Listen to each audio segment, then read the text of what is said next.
everybody, and welcome to Offhand Ideas. I'm very excited for this episode because today we are going to be talking about Transformers. I am a Transformers fan, and I was actually really excited at the announcement of this new Transformers project.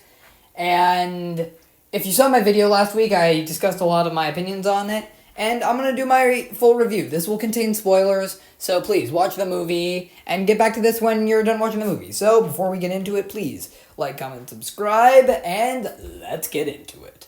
So, this film is amazing. I absolutely think this film is just so good. It's in my top 3 Transformers film. So let's discuss the plot, shall we?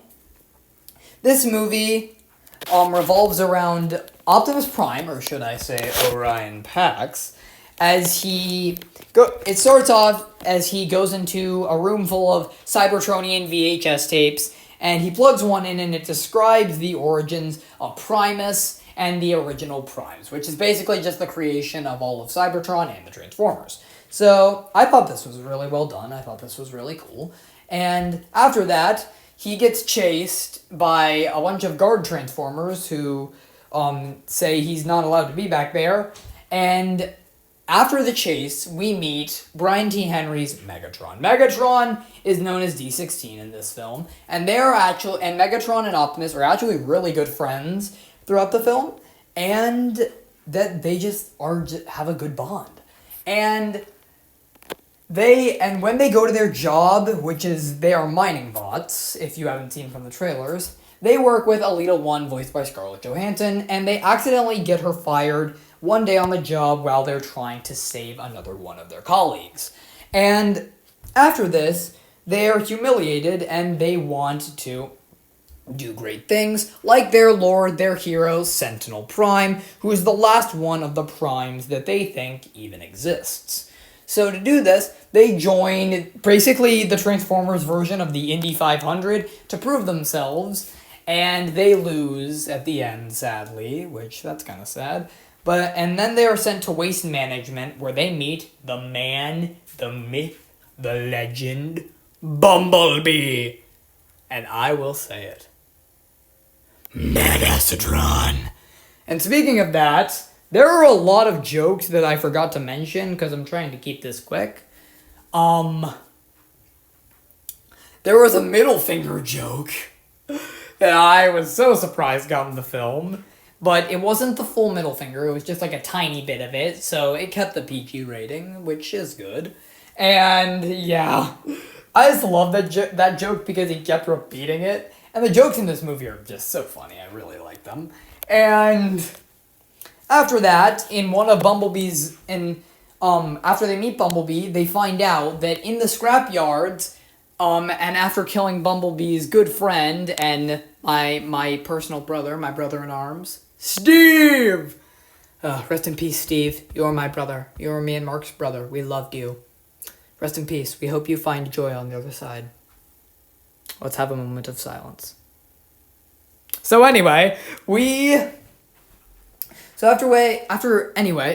lordy, speech is really sneaking up on me today. But anyway, they find the message from one of the surviving primes, and they use this message to try and find the Allspark, which has gone missing. And it's basically like a life tool that can give life to anything in the Transformers universe. So they set off to find it. And on the way, they find Alita 1, who basically is like, oh, fine, I'll join you, I'm gonna hate it. It's like taking a sassy girl to a movie you won't think she'd like. But anyway, they find the cave where the Allspark is located, and they find actually a living Prime who'd survived through the battle with a bunch of bug creatures.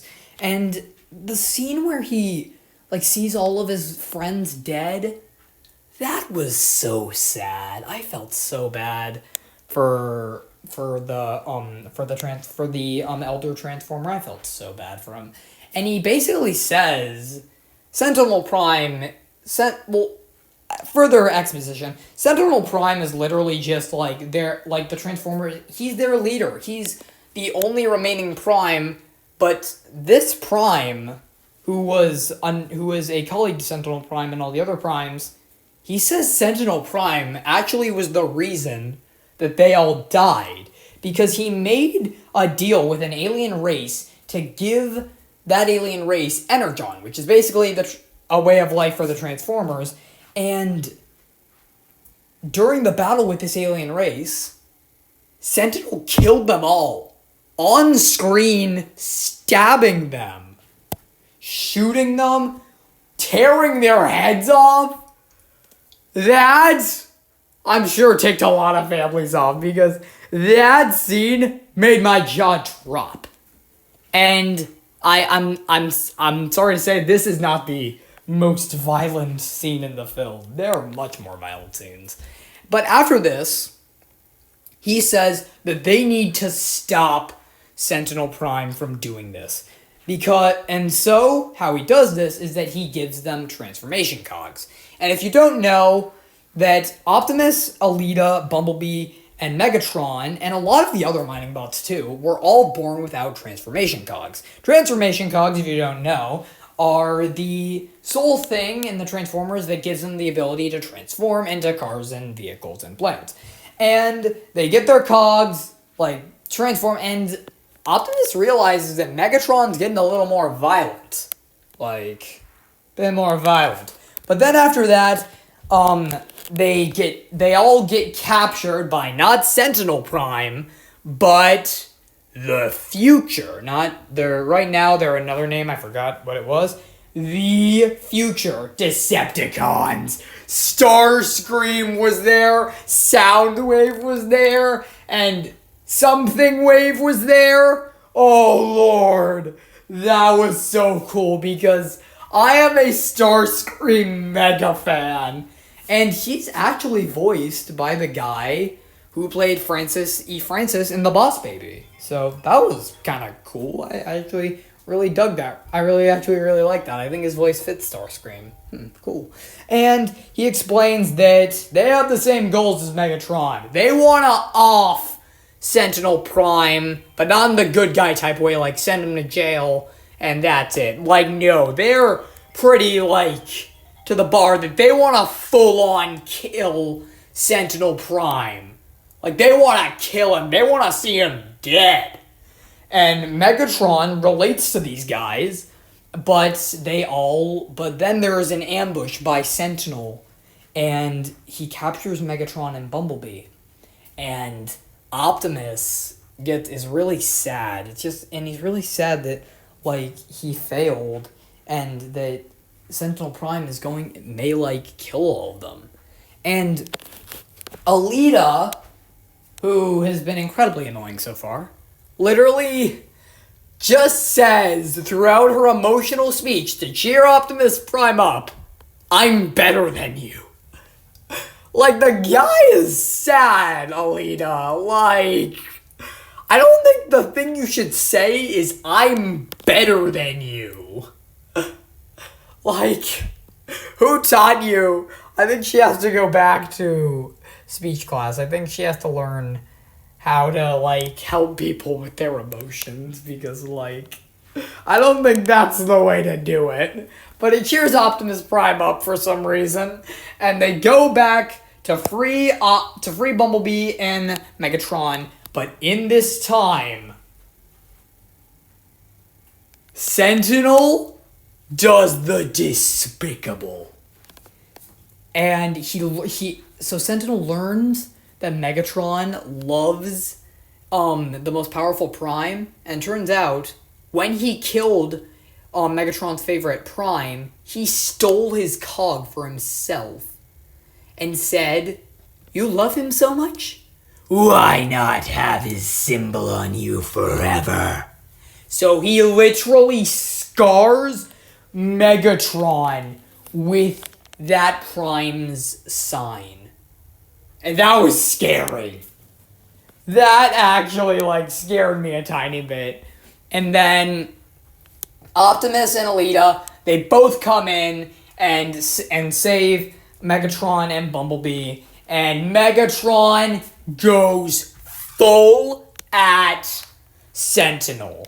And I just gotta, say, the animation and the fight scenes and the transformation scenes, they are just spectacular. Praise Paramount! I know I still haven't forgiven you for how you guys mutilated SpongeBob, but, just give them a hand. These guys can do so good when they want to. It's just so good.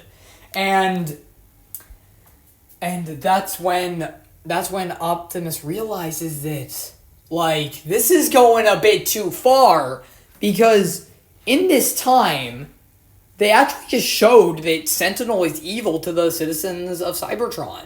So they've done their goal. But Megatron wants him dead. And Optimus is like, dude, I don't think we should kill him.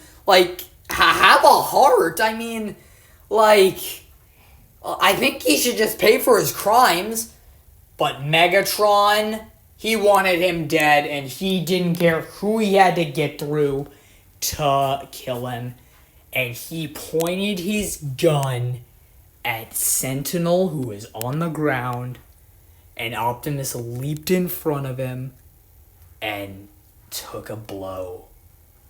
And as he was dangling from the cliff, Anakin style, Megatron was like, oh, no, why did I do that? No. He looks at Optimus, who clearly wants him to help. And then he looks at him as his eyes turn red and says, I'm done saving you. And he lets him go. Everyone is silent. Optimus falls to his presumed death. My jaw dropped during this scene. Even though I knew it was gonna happen, I was extremely surprised because this scene showed D16 is dead and Megatron now remains. So then Optimus falls, hopeless. But then the ghosts of the Prime say that he has been chosen by Primus to wield the Allspark, and that he is not Orion Pax anymore. He is reborn as Optimus Prime. And I got chills when he got into the full red and blue armor and that final fight. Oh lordy, he had his axe, he had all of this stuff, and I was just oh lordy, two friends are now just fighting each other just because they just split apart morally. And the power that they were given, they both used it in their own way. The old Prime was right. He was giving them that power. But he said they had the choice to use that power for good or evil. And Megatron took advantage of that power and became evil. And after that, even though it breaks Optimus' heart, he has to banish Megatron so that he won't do or bring harm to anyone on Cybertron. And then Megatron just flies away in anger and rage, and knowing that one day he will kill Optimus. And then it ends with all of the cogs being restored to the Transformers and wheeling away with Chris Hemsworth saying, I am Optimus Prime. This movie was amazing. I absolutely loved it. And it was so good. It was just amazing. I absolutely loved it. A recommended watch. 9 out of 10. It's a 9 out of 10. I really, really liked this film. But those are just my opinions. Tell me what you guys thought of Transformers 1.